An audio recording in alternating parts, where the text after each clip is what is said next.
Story 1. Glass bottles, paper bags, wax paper to package foods and other goods, wooden, glass, and metal outdoor furniture, all of which we used to use. They started putting plastic ball bearings in trucks. They should be using metal. Cardboard egg containers, diapers, and many other things used to be made from recyclable, renewable resources. We need to look at our past. Humans did all this before Bakelite was invented, and we can do it again. Story 2. The packaging industry and the fast fashion and textile industries are the two largest users of plastic globally. Packaging alone accounts for around 40% of all plastic use, mostly single-use items like wrappers, bags, and bottles. Fast fashion contributes another 15%, mainly through synthetic fabrics like polyester, which is essentially plastic. If they wanted to reduce plastic use, they could switch to recyclable or biodegradable materials and stop overpackaging products. In fashion, they should move to natural fibers and stop mass-producing low-quality plastic clothing. They must also address microfiber pollution from washing synthetic clothes. However, none of this will happen unless governments regulate it. Story 3. Have you noticed that not everyone was constantly using 1 million plastic water bottles until the last 15 years or so? Yes, that has changed. There has also been an increase in the sales of superior Chinese-manufactured electric cars to reduce dependency on oil, because oil and plastic are related. Story 4. Start by banning single-use plastics where alternatives already exist. Then scale up biodegradable packaging and refill systems until they become the default instead of the niche. Story 5. By fate, the biggest contributor to single-use plastic is packaging. Perhaps Americans wrapping items like coconuts, bananas, and oranges in plastic could stop because they already have a natural wrapper. However, the largest contributor is plastic bottles. Creating an alternative that is as cheap to produce, does not affect taste or weight, and retains the same structural integrity as a plastic bottle would have the greatest impact. Pyrolysis oil is a good candidate because, while still being plastic, it uses existing plastic as its source and therefore contributes net zero emissions. Story 6. Probably to decrease humanity as well in the next 50 years. Too drastic? Huh? I don't know, maybe a scientist can develop a highly reusable material that can replace single-use plastics. Story 7. There is a significant shift towards nuclear power, with major technology companies constructing facilities to supply energy to their artificial intelligence data centers. This reduces dependence on fossil fuels, which are the primary source for producing plastic. Story 8. We have started choosing our products based on their packaging more. We choose glass and metal over plastic when possible. A big change was using laundry sheets instead of detergent bottles. We use refillable water bottles for drinks on the go, including coffee tumblers. It's a small impact, but every effort helps. It would be great if products had less plastic packaging. Buying locally reduces shipping waste. Buying less would honestly have a big impact. I work at people's houses doing carpentry, and some people receive daily deliveries from United Parcel Service and Federal Express, sometimes multiple times a day. I don't buy that much in 6 months. If everyone were a little more thoughtful and frugal, we could reduce plastic use by 25% right away. Story 9. Not gonna lie, probably not much. As long as plastic is the cheapest and most convenient option, it will prevail. We are told to feel guilty for asking for a plastic bag while Amazon ships a single tube of lip balm in a box filled with plastic air pillows. It is all performative until it affects the corporation's bottom line. Story 10. I think it is going to be tough since plastic is used in many places that we do not normally think about. Tubes for almost everything in hospitals, nylon, acrylic, and polyester, building materials. Of course, there is packaging and electronics. The plastic industry is going to have many lobbyists, so trying to decrease plastic use will only affect the smallest and most insignificant things. Story 11. I think the most important thing we need to do is to reverse the conversation again. In the 1980s, plastics producers under the umbrella of the Society of the Plastics Industry pushed heavily for recycling. They spent millions of dollars raising awareness of the importance of recycling and pushing for legislation to make recycling, especially of plastics, more readily available. What they omitted from their discussion was the fact that no one knew how to recycle most of the plastics that got mandatory recycling codes. In fact, one plastic, acrylonitrile butadiene styrene, was grouped in recycling code 7, other, because it was already recyclable but costly and difficult. Polystyrene cannot be recycled even today but was given code 6 from the start. This is by design. The recycling program they pushed is entirely intended to give the illusion of doing something while changing nothing. At the same time, it switched the conversation away from why are manufacturers allowed to make all this plastic to why aren't more consumers recycling? What you may read about polystyrene recycling is not recycling but downcycling. It can be reused to make products that do not have the original qualities of virgin polystyrene. Even more importantly, these products cannot be recycled again. In the face of the possibility that plastics use might soon be banned, companies began promoting recycling. It was never about the environment. It was only about maintaining profits. We need to push back against the ongoing propaganda and again make the conversation, why are they allowed to make all this forever garbage? And why are we forced to accept their crimes as legal and unpunishable? Story 12. For a start, we can pass the recycling responsibility onto product manufacturers. The only reason we have massive government-funded recycling programs is because manufacturers misled us into thinking we were the problem. We were told we were causing all the pollution, climate issues, and carbon dioxide problems. They have shifted the blame onto the consumer. Often, large companies support political parties with campaign funds, so politicians are on their side. We are forced to use plastic because it is the cheapest and most commonly used packaging material. That is not our fault. It is the manufacturer's fault. Coca-Cola has the facilities to use glass and aluminum. Why are they using plastic? To save a few cents, increase their profit margin, and enrich people like Warren Buffett. If all manufacturers switched from plastic tomorrow, the world would adapt within 2 days because they would have no choice. Story 13. In my opinion, one of the most effective ways to decrease plastic use over the next 50 years is to focus on changing consumer behavior and encouraging the use of alternative materials. Governments can play a key role by implementing policies that promote the use of glass and aluminum packaging instead of plastic. For example, they could mandate that all liquids for human consumption be packaged in glass or aluminum to reduce plastic waste. This would significantly reduce plastic use and promote sustainable practices. Additionally, investing in research and development of biodegradable plastics could be a promising solution to combat plastic pollution.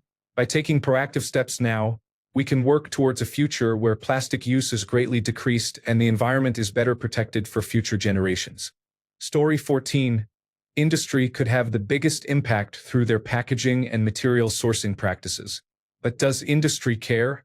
No. Shareholder value is their priority, so they are unlikely to take meaningful action. As individuals, the main thing we can do is change our attitude and reduce consumption. Many things we consider necessities are not essential and often have healthier alternatives for the planet, such as making coffee at home instead of buying it from a coffee shop. Unfortunately, this situation will not improve unless individuals change. Corporations and governments do not prioritize the planet. Unless enough individuals unite to force radical change, we are merely applying temporary fixes until the planet is severely damaged. Story 15. I noticed since COVID-19, everything is now wrapped in plastic, from fruits to tools. Why are they wrapping potatoes in plastic? That is the issue. We need to reduce the use of plastic. Back in the 1980s, all the markets used paper bags. Then there was a push to save the rainforests, so we switched to plastic. Paper can be recycled into more paper. Microplastic will be a huge issue. Story 16. I think single-use plastics are the real problem. However, trying to stop them completely means we will have to use different resources that also impact the environment. For example, biodegradable single-use items like paper straws and wooden spoons and forks. The problem is that this will take a toll on our trees and forests. I believe the best approach is to find ways to improve both reuse and recycling processes. Leaders need to focus on this issue and not ignore it because the problem is not caused by average consumers but by those in power. Story 17. This is not exactly the same, but I am currently working on a project to convert plastic bottles into three-dimensional printer filament. I am not the only person doing this, but it shows promise as a method of recycling certain plastics. Story 18. Right to repair and more consumer-friendly warranty laws. Make it more profitable for companies to make their products last longer through legislation to reduce waste from planned obsolescence. Story 19. Humanity could decrease plastic use over the next 50 years by promoting reusable products, investing in biodegradable alternatives, enforcing stricter regulations on single-use plastics, and encouraging recycling through incentives and education. Story 20. You would have to change how society consumes things. There is no other way.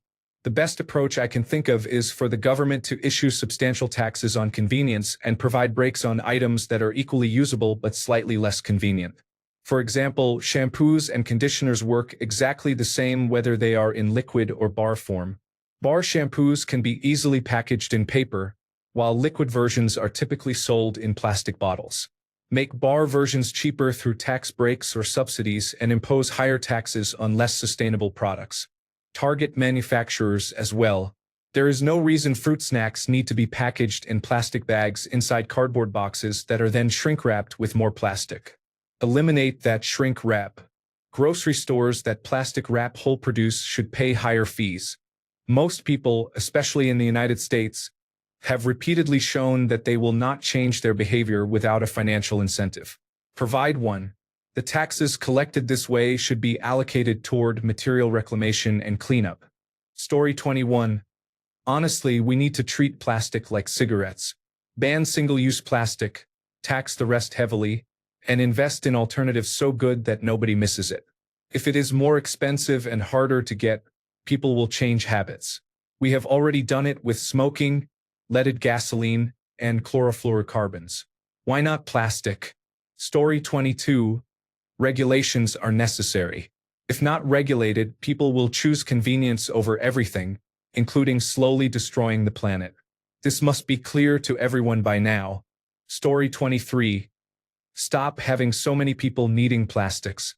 Poor, overpopulated countries do not recycle or even have a concept of recycling.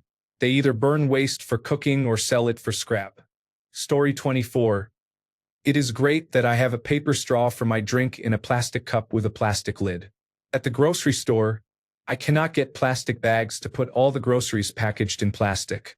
Story 25. Redesign packaging, ban single-use plastics, invest in biodegradable alternatives, and make reuse more convenient than waste. Story 26.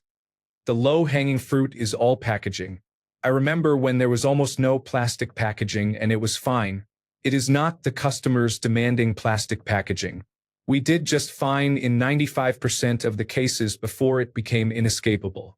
Anyone who says we cannot go back because of X or Y is talking nonsense. Story 27. The unpopular but realistic answer is that we have to stop using cars. Car market crashes would significantly reduce our plastic production and output, which would in turn crash the oil market and make general plastics too expensive to be commercially viable. It all starts with cars. People have to decide to voluntarily give them up, which unfortunately is unlikely to happen. Story 28. Make it expensive. If it is expensive, manufacturers will look for alternative products to use instead. Story 29. If people and sellers of consumer goods were more organized, we could order foods, drinks, and chemical products well in advance on a production level and pick them up or have them delivered when ordered. This would allow for more perishable and recyclable packaging like paper, glass, and wax instead of plastic. A major use of plastic is preservation for predicted, projected, or random quantities of perishable goods that may never be sold. This would also reduce food and other forms of consumer waste. If governments, companies, and consumers were more inclined to recycling, and if producers, companies, or the government took responsibility for plastic waste instead of leaving it to uninformed, careless, or poor consumers, systems could be established where reusable products like glass and plastic containers are returned, processed, and reused rather than discarded. Plastic bags can be melted down and made into various recyclable goods, but they are unnecessary, harmful to the environment, and should be completely phased out. Synthetic clothes are also harmful to the environment.